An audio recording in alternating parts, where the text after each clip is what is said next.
Today with David, who's a Stanford professor and co-founder of Babylon. Bitcoin possibly enhancing the security or consensus mechanism of proof-of-stake blockchains. In my earlier life, I used to do research in wireless infrastructure. 5 years ago, I read Nakamoto's white paper doing research in consensus protocol, blockchain consensus protocol. So that's our specialty. The more capital, the more secure the blockchain is. Your native token is usually a low market cap. One of the reasons why most of the Bitcoin sits idle is because bridging is considered a very high risk. So the simple thing that you can do on Bitcoin is you can put it in a so-called time-locked deposit. It's called a spending condition in making this idle asset useful for the rest of the crypto economy. But another important function, which is essentially triggering the interest of Bitcoin holders, that a few months ago, there was a new development in the Bitcoin ecosystem called ordinals. WaveAct, the web-free software company that understands what you want. Hi everyone, welcome at WaveAct. Today with David, who's a Stanford professor and co-founder of Babylon, a blockchain using Bitcoin's proof-of-work consensus mechanism. And today we'll talk about a super exciting topic, and that's Bitcoin possibly enhancing the security or consensus mechanism of proof-of-stake blockchains. And David wrote I think at least 2 papers about this kind of topic, and so I'm super excited to have you here. Thanks for taking the time. And starting out, I want to give you the opportunity to introduce yourself, to let us know what you're currently working on, and whatever you think is worthwhile sharing. Yeah, so hey, thanks, Kevin, for having me on the program. Let me just say a few words about myself. So I've been primarily a researcher. So I started my career as a professor at UC Berkeley, and then 8 years ago, I moved to Stanford. In my earlier life, I used to do research in wireless infrastructure, focusing on making the cell phones that we have right now work. It didn't work 20 years ago, but now it's working, so that's great. But now, 20 years later, I decided to move on to do other things. And so 5 years ago, I read Nakamoto's white paper on Bitcoin, and I found it a very fascinating topic from a research point of view. And so I start assembling a research group at Stanford. We have now 7 students and postdoctoral researchers at Stanford University doing research in consensus protocol, blockchain consensus protocol. So that's our specialty. And over the years, we've collaborated with industry groups as well. For example, we collaborated with Ethereum Foundation on improving the proof-of-stake Ethereum protocol before the merge.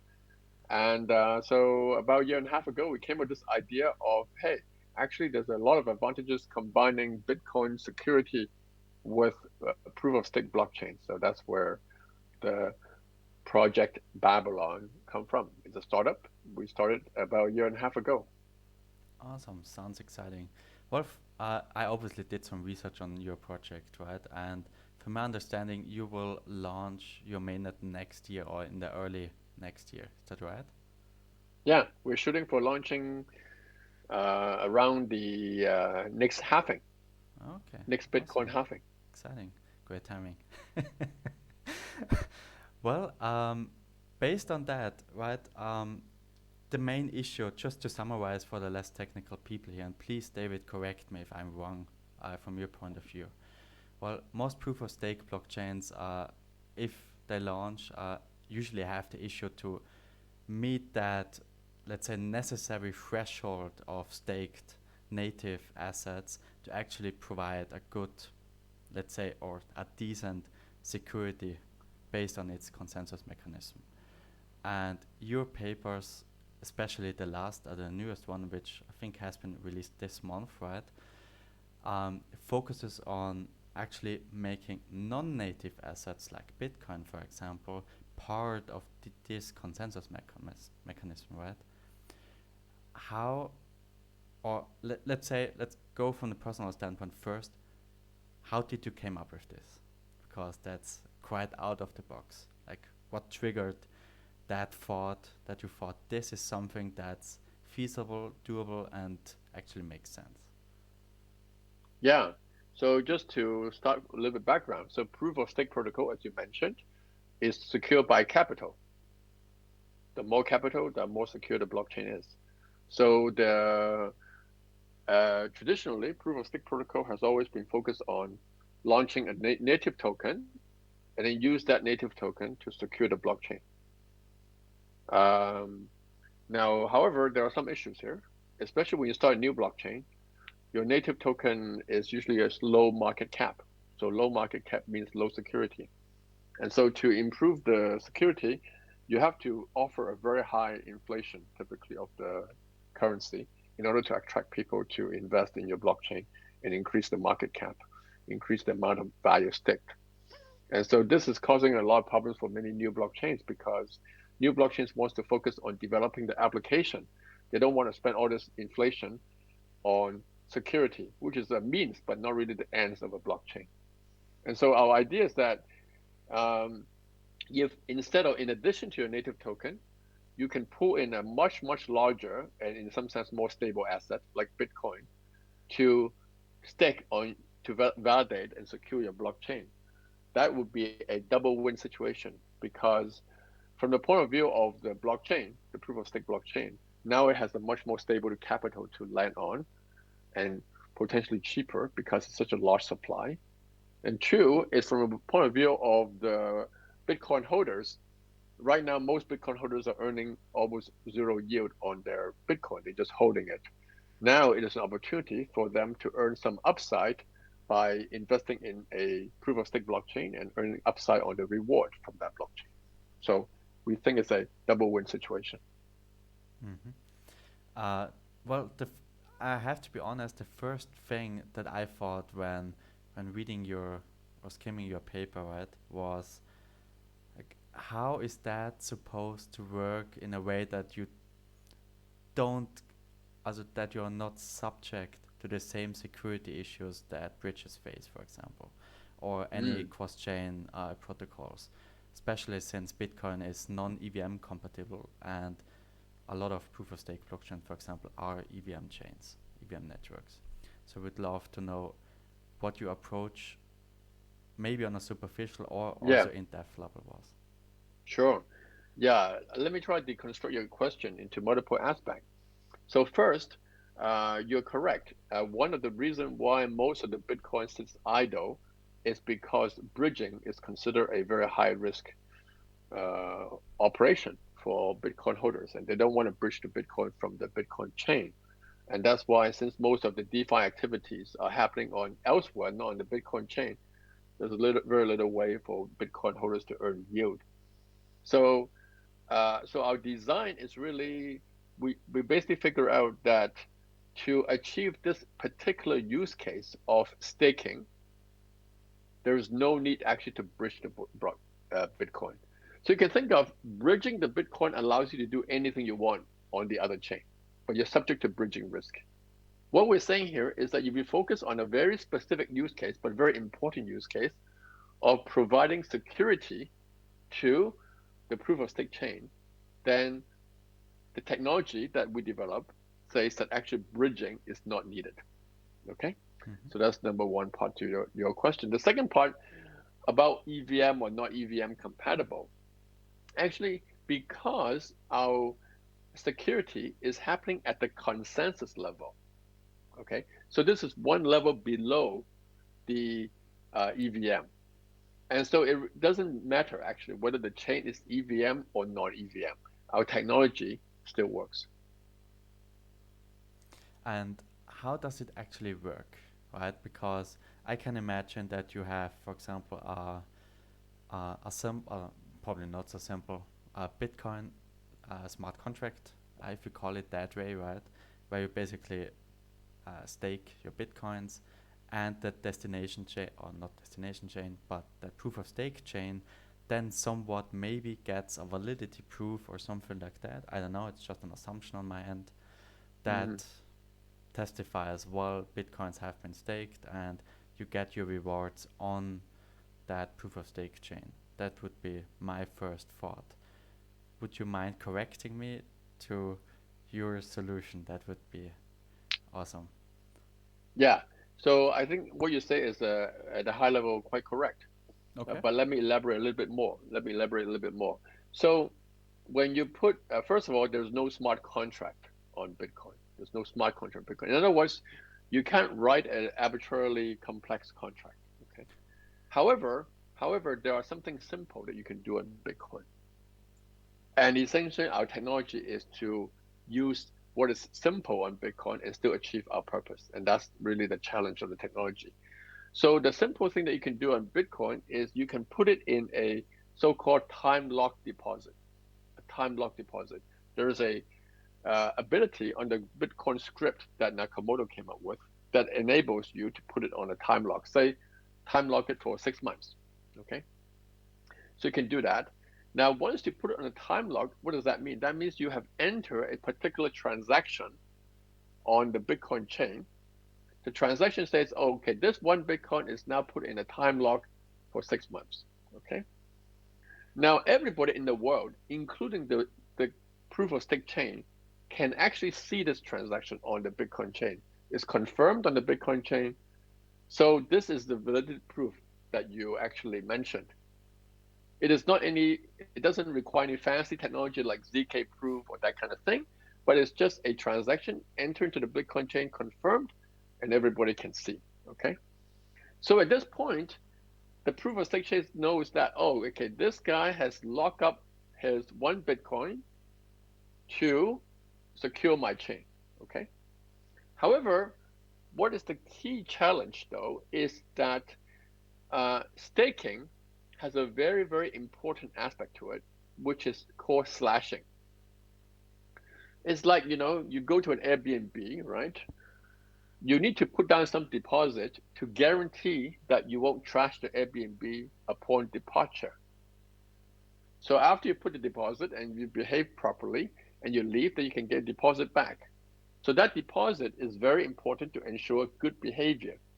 And the similar thing here is that if you stake the one Bitcoin on a particular proof of stake chain, the proof of stake chain has to be sure that your behavior is guaranteed to be good. You won't trash the chain.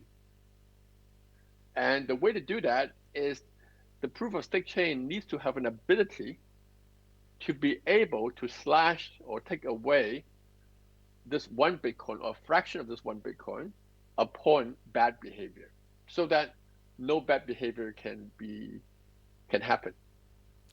So that is actually the challenge of the whole problem: how to do slashing.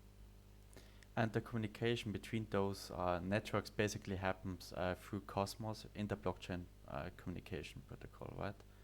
Because Oh you no, no? yeah. So okay. So Cosmos is certainly one ecosystem Mm-hmm. that we have collaborated with a lot, but our technology actually works in general. Mm-hmm.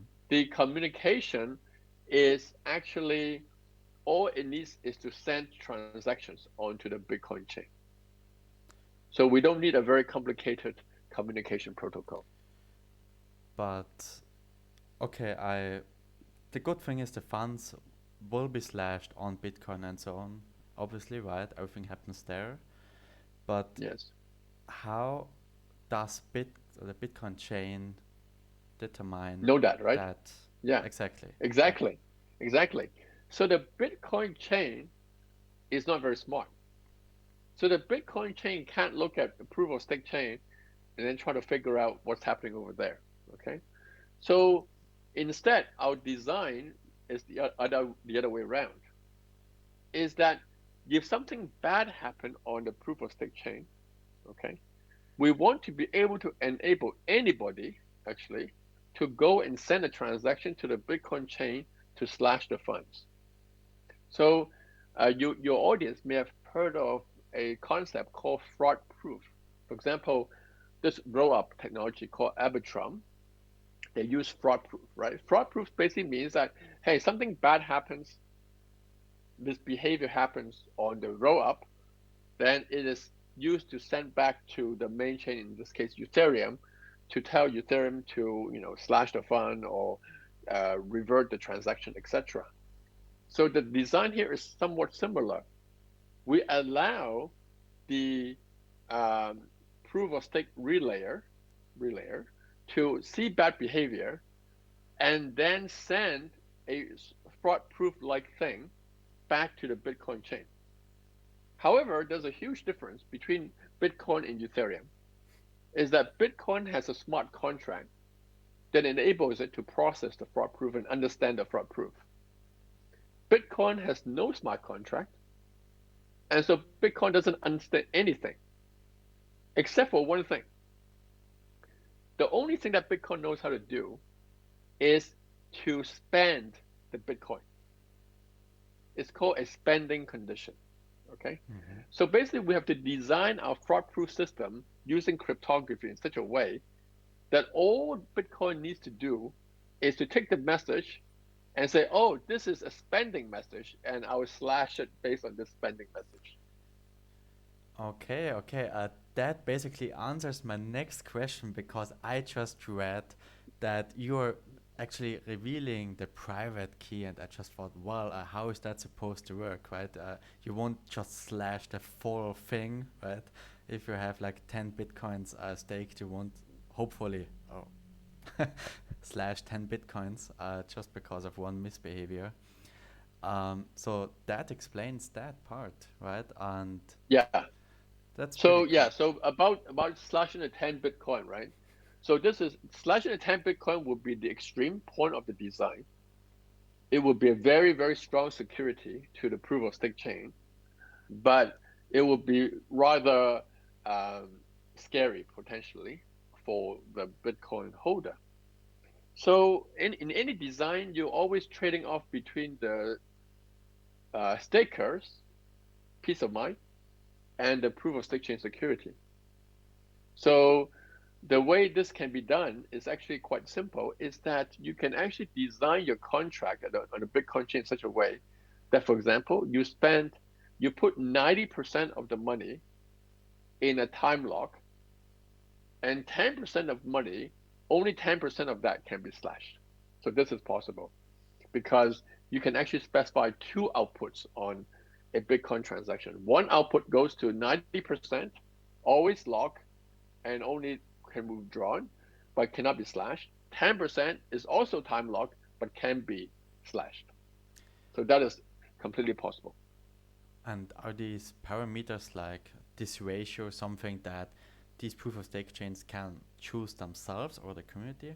Yeah, okay. Correct. That's pretty cool. Correct. Because that particular contract is signed between the staker and the proof of stake chains that it wants to stake to validate. So different proof of stake chain may have different parameters. Some may prefer 10% slashing. Some may prefer 5% slashing. Some may prefer 50% slashing. In the current day chains, for example, Ethereum is pretty high. It's around 50%. Cosmos chains that you just mentioned is lower. It's about 5%. So different chains have different parameters. Mm-hmm. When I hear all this, well, research is usually very challenging, especially in the cryptography area, right? And what I'm wondering is, what was, in your opinion, the most challenging aspect coming up with that? Like, where did you have you been stuck at all, or what was the point where you were like, okay, that's difficult? Yeah, so the biggest challenge is really the following, okay? Fraud. There are many types of frauds, right? Bitcoin is dumb. It cannot interpret anything. So now, to be able to convert sort of many types of fraud into something simple that Bitcoin can interpret, which is basically spending the transaction through this private key release mechanism, is the biggest challenge. And to achieve this, we bring on sort of two sets of expertise to solve this problem. One is our expertise in consensus protocol design. Because in consensus protocol design, we understand what are the bad actions that a protocol participant, a validator, can achieve. And through this understanding, we redesign the consensus protocol in such a way that all the bad action can be converted into this simple event. Second, we layer on top of that a special cryptographic scheme, which upon this simple bad event can force the release of the private key. So combining these two set of expertise, which is actually quite interesting because, in the world of researchers, actually on blockchain, there are researchers who knows a lot about cryptography, and there are researchers who knows a lot about consensus protocol. But typically, these two sets, they don't overlap a whole lot. And so we kind of collaborate with different partners to try to get these two together. Plus, we also need some pretty deep understanding of the Bitcoin script to get this whole thing to work. So I would say that in some sense, if you think about our research, not to elevate ourselves, but just as an analogy, is that this kind of research is a bit of the same flavor as Nakamoto's white paper. Because when he designed Bitcoin, actually, he needs to combine many different expertise from many different areas to be able to solve this really hard problem. So he combined this idea of proof of work. He combined this idea of cryptography, public key cryptography. He combined this idea of incentive from game theory. And he combined some ideas from control theory in terms of tuning the difficulty of the proof of work chain to solve all these problems. So I think our work is of that flavor. And that's pretty exciting, yeah. Well, you started with integrating Bitcoin liquidity, basically, right? I'm wondering, well, I understand why from a consensus perspective and come on, what's going on today, right? But from a mindset perspective, it definitely makes sense. But why, or what's your perspective on having these non-native assets from other non-native other proof-of-stake blockchains, for example? If you launch your own new proof-of-stake network, you could use the liquidity from Ethereum. You could use the liquidity from Solana, which is definitely more difficult again, right? And these kind of things. Because they offer a more complex toolkit to actually achieve that mission in an easy way. Is that something that you plan to do, or do you want to stick to Bitcoin as a source of liquidity in that sense? Okay, I got your question. Yeah, so this general idea that you mentioned of using a foreign asset, right, to secure a proof of stake chain is actually quite general. It doesn't have to be Bitcoin. It could be another proof of stake chain even, right? So I agree with you. Now, to us though, the most important reason why we are focused on Bitcoin as the source of security or the source of the asset is multiple folds. One is that Bitcoin is by far the largest asset in the world, crypto asset in the world. 600 billion. It's about 2 to 3 times as big as Ethereum and many, many times as big as Solana. So it's just a huge source of capital. And what is more interesting is that although this is the largest crypto asset in the crypto ecosystem, it is also the most idle asset. It's the most idle asset. It's mainly a store of value and is not used to improve or facilitate the economy, the crypto economy. So we view our technology as one important step in utilizing this idle asset, in making this idle asset useful for the rest of the crypto economy. Now, the very good use case here is because our staking protocol is a trustless staking protocol. So it has the highest possible security, and it could be a very good first step for the Bitcoin holders to venture out into the non-Bitcoin world because it is very secure. Now, once you start venturing out and you start earning other coins yield, then a second step could be that, hey, you can now maybe do other things which may not be as secure, but now you're more willing to do other things. So we view our protocol on the one hand as providing an important function of providing security, but another important function which is essentially triggering the interest of Bitcoin holders in participating in the economy in a broader sense. So maybe one can draw an analogy. Your audience is probably aware that a few months ago, there was a new development in the Bitcoin ecosystem called ordinals. Ordinals is NFT basically for Bitcoin.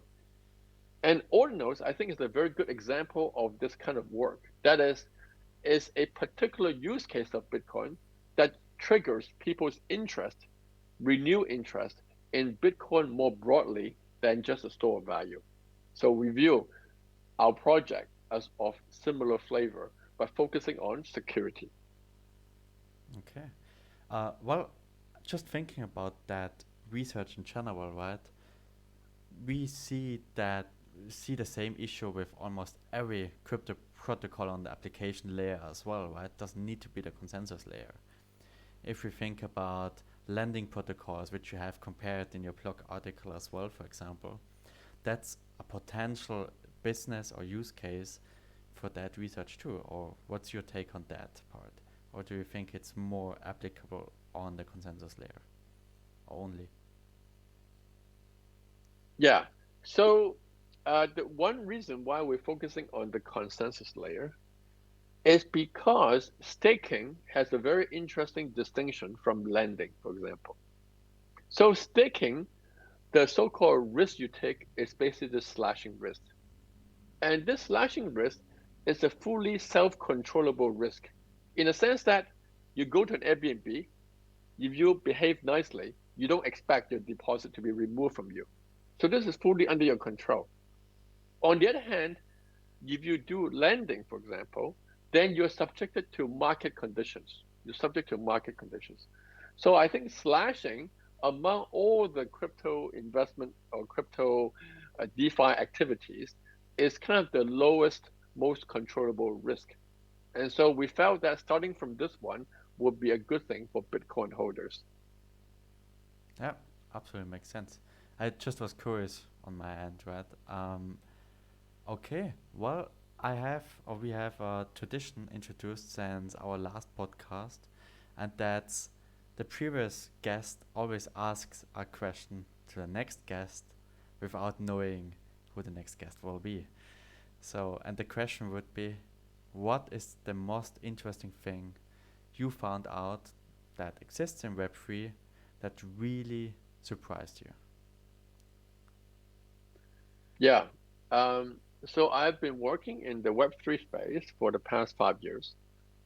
So I think my answer, since the question does not know who was asking, so I'll answer this question from a researcher point of view. So from a researcher point of view, I find the most fascinating about the Web3 space is that there's a collection of really smart people working in this space from a research point of view.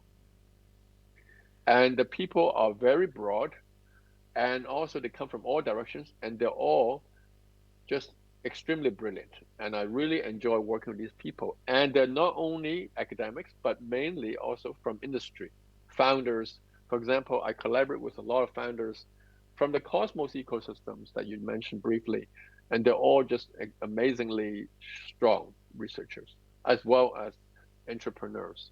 So that is one thing I find it very impressive after spending a few years in the crypto space. Okay, awesome. Well, in that case, do you have a question for the next guest as well? Yes, my question for the next guest is, what do you think is the iPhone moment for Web3? When is it coming? And what form would it come in? That's a brilliant question. Okay, awesome. Yeah, in that sense, I would say thanks, David, for taking the time talking with me today. Is there anything left you want to share? I definitely will put all your links into the video description and so on. And yeah, I hope you enjoyed the episode as much as I did. Same for the audience. And yeah, thank you for watching. Yeah, it's great to be here. So thanks for the very enjoyable conversation. 𝐿, the web-free software company that understands what you want.